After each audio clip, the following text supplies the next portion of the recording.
I believe that what makes us uniquely human in the age of AI is not a technological question, it's a theological one. If AI can write sermons, if AI can write poetry, if AI can write books, if AI can write codes and build apps and build websites, what's going to be the most distinctly thing that can make you human?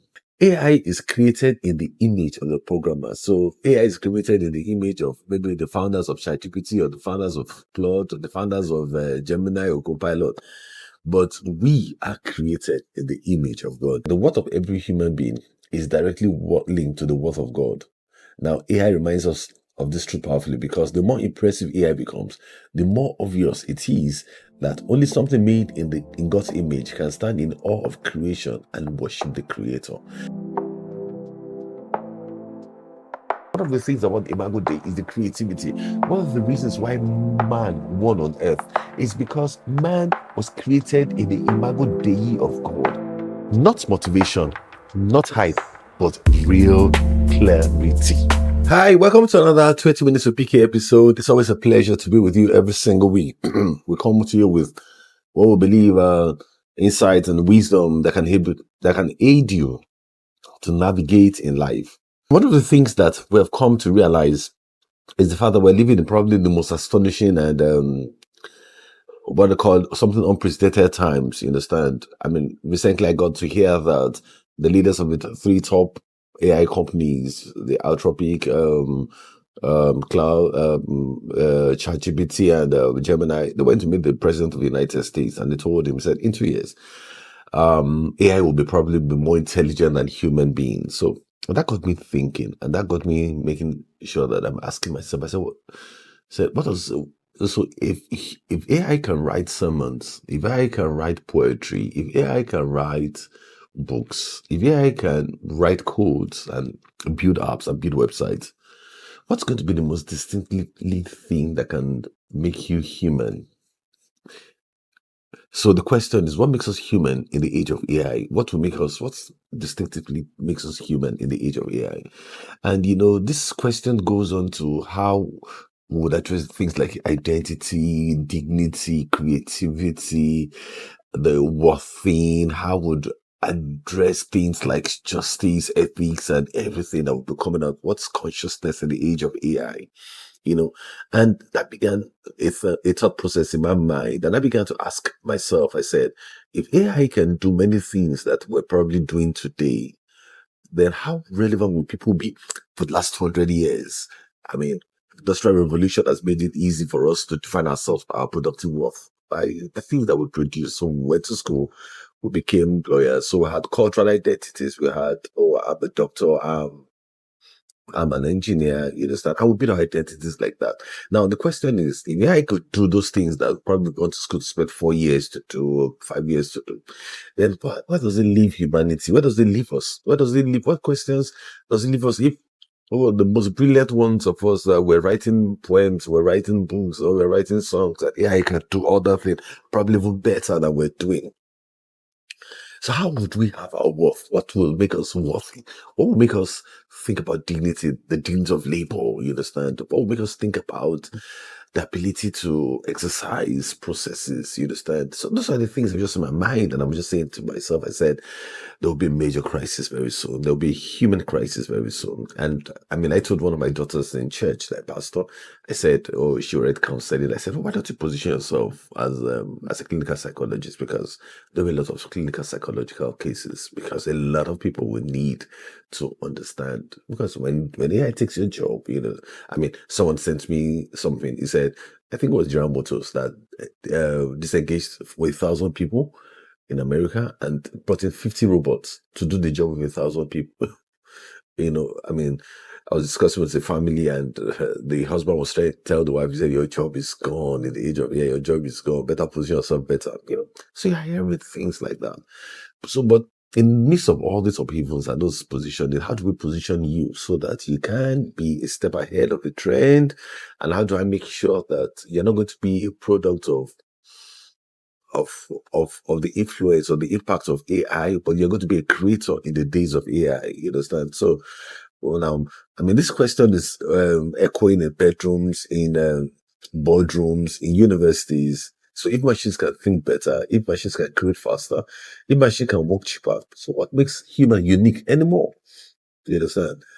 Because if we cannot answer that question, what makes human unique anymore, probably have a generation of young people that will be afraid because your mind will be that I'm going to go be obsolete very soon. And you understand? And so my job here today is saying you're not going to be obsolete, you're going to be irreplaceable. You understand? We're going to be irreplaceable. I mean, the things are where I can diagnose disease. You understand? There was a day I had a pain at the back of my leg or the back of my sciatica, and I went to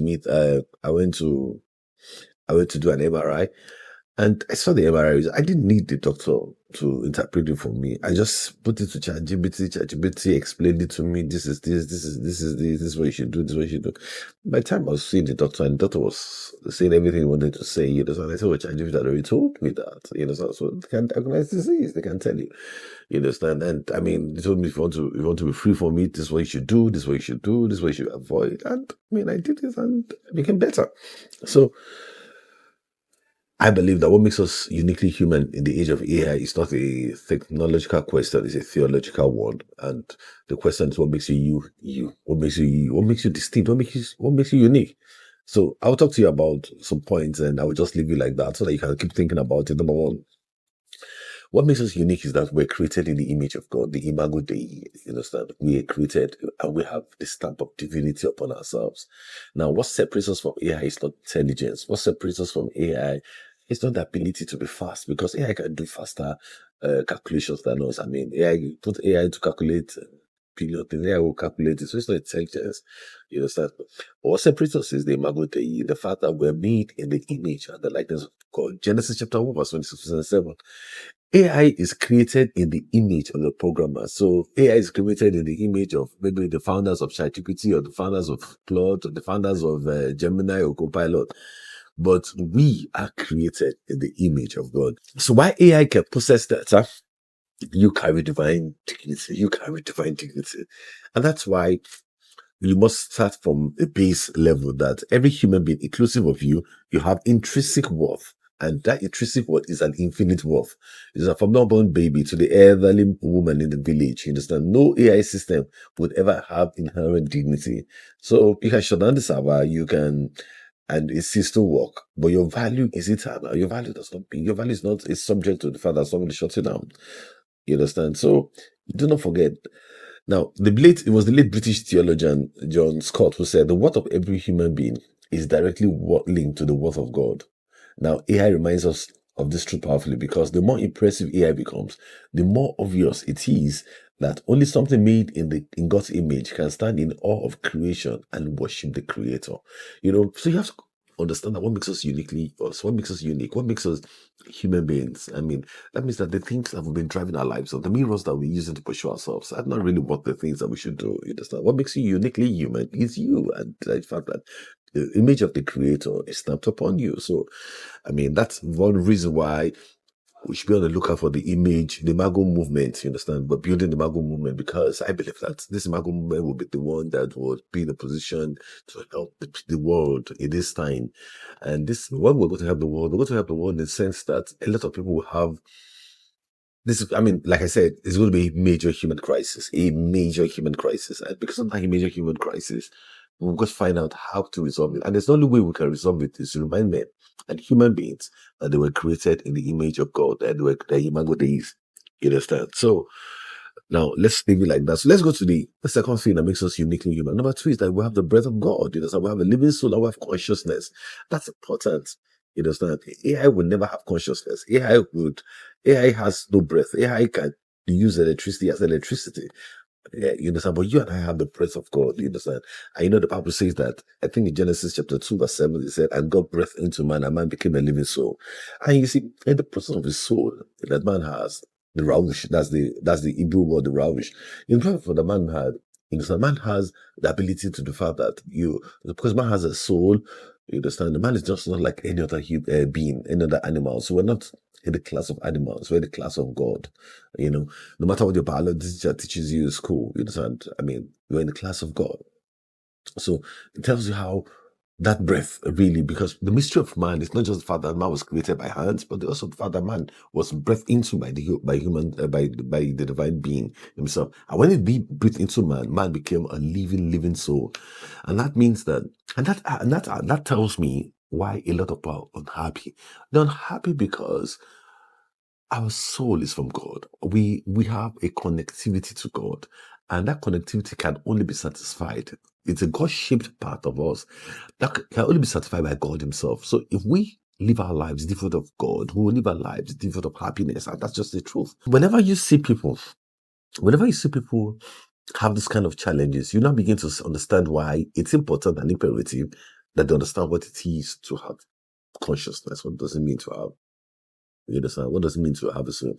I mean, I was there was this Harvard theologian, Harvard Medical School neuroscientist who had a medical Dr. Iben who had a medical problem and was brain dead. You understand? His brain had no activity for 7 days. In that 7 days, there was something he said. Dr. Iben Alexandra, there was something that happened to him. He now began to.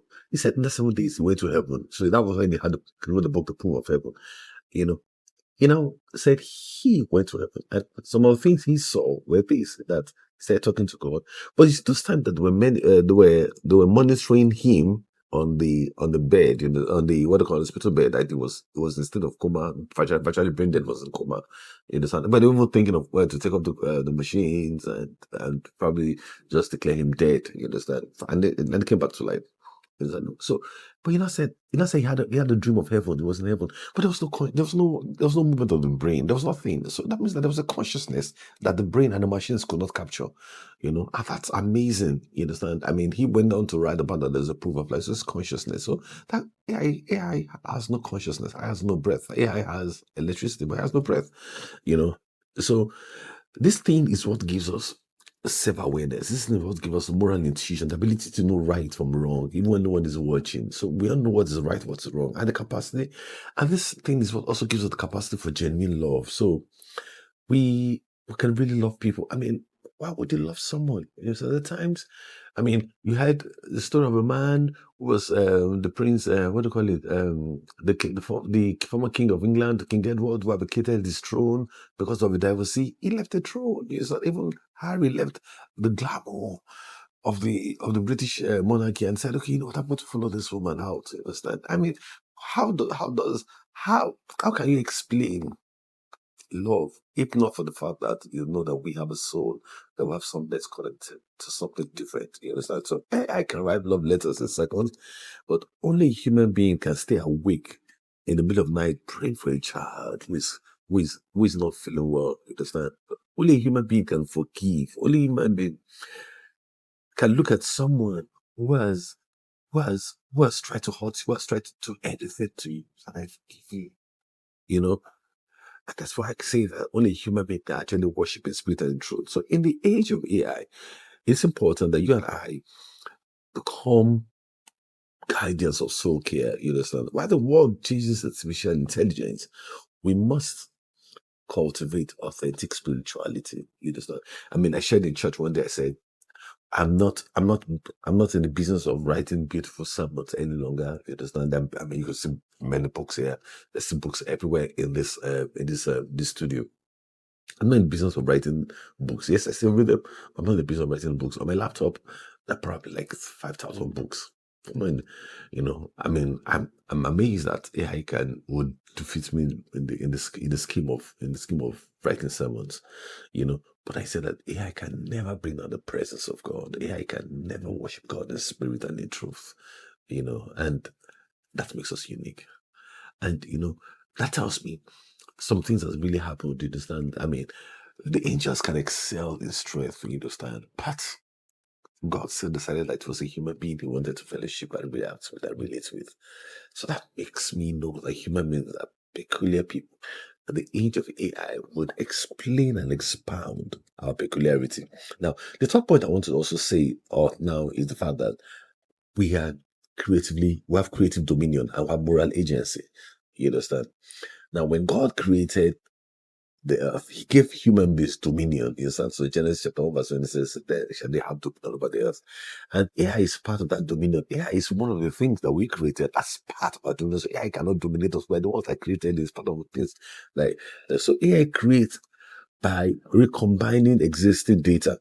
But human beings create ex nihilo, that's from scratch, out of nothing, out of the overflow of imagination given by the creator. So, I mean, I look at the creator. It's a Bible says that in the beginning, God created the heavens. The first mention of creator, first mention of God in the Bible is that He was a creator God.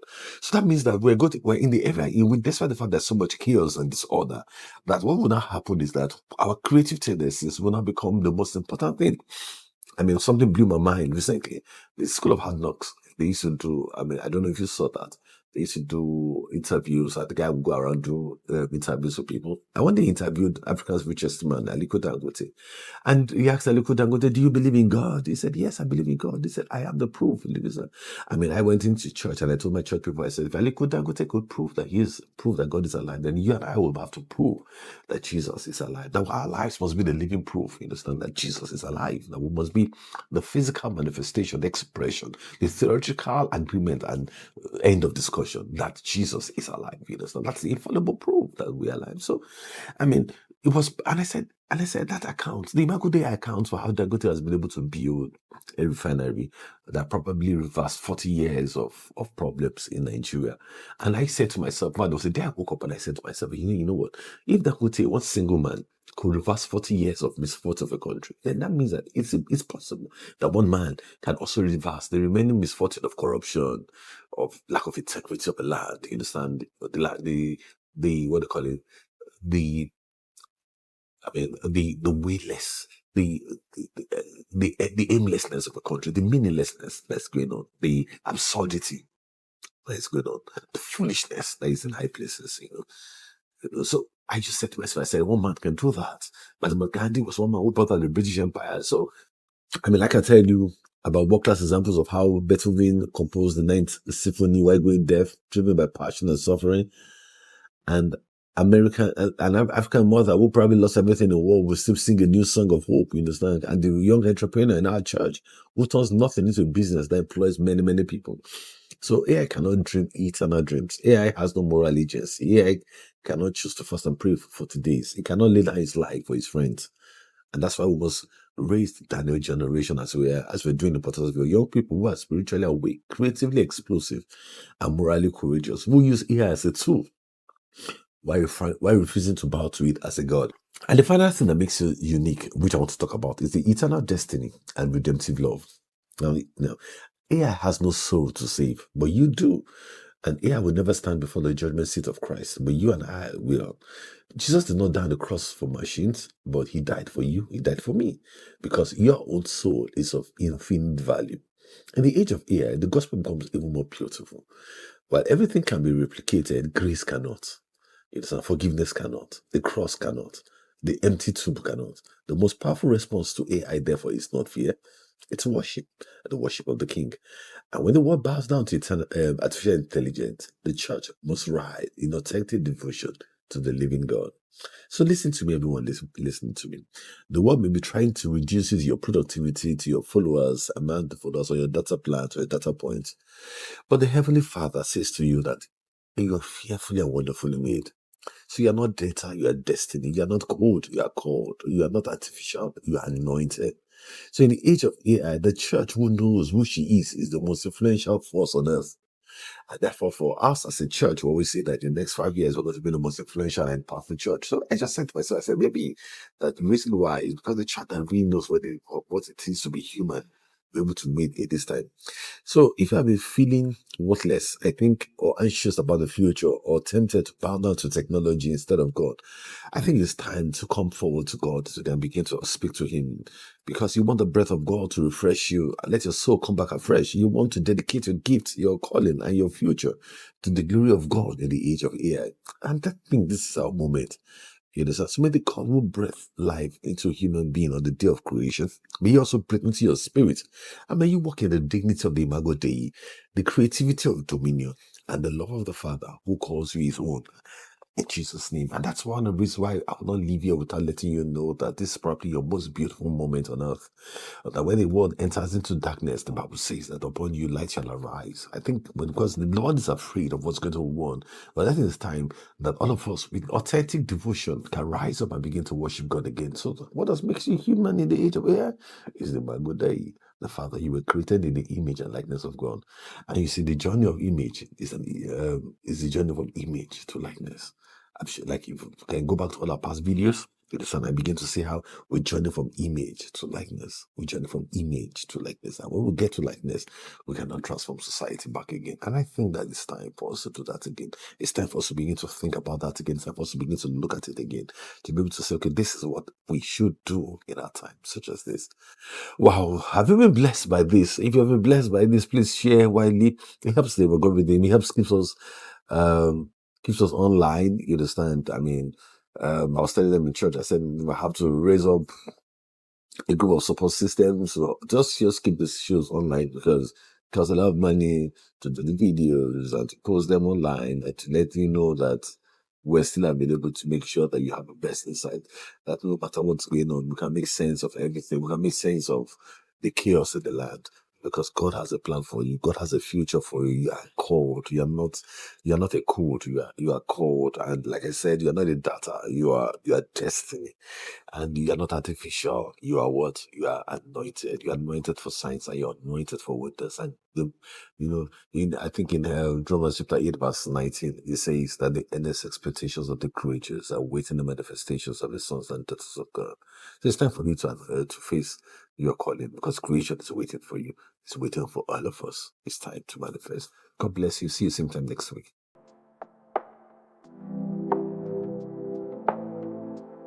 One of the things about Imago Dei is the creativity. One of the reasons why man won on earth is because man was created in the Imago Dei of God.